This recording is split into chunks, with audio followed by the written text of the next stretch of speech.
Well, one thing fans noticed immediately from Across the Spider-Verse is there appeared to be different versions in theaters, and many people were asking why. And now the creative team behind the scenes has given us a full explanation, and quite honestly, if you understand how movies are made, it makes a lot of sense.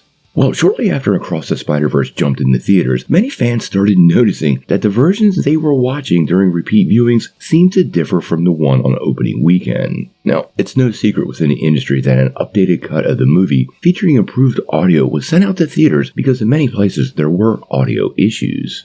However, when Across the Spider-Verse dropped on the digital platforms this week, many fans couldn't help but point out there appeared to be another series of major changes to the animated movie. Now recently, the producers of the film, Phil Lord and Chris Miller, finally revealed why there were so many new cuts of this film as it's being released. And quite honestly, these weren't creative tweaks as much as they were film industry shenanigans. This is what they had to say. There was an international version that was made almost 2 months before the movie came out, and because it had to be translated into different languages, and these French censors had to decide what the rating of the movie is in Europe. The team at ImageWorks still had some shots they felt they could do better for the finished version, so they cleaned up and tweaked those things. Certain crew members, people in the sound department or animation team were like, oh, we could do this instead? Let's do the best possible version we can. Because it's a multiverse movie, it's like there's a multiverse of the movie. That was really the reasoning behind it.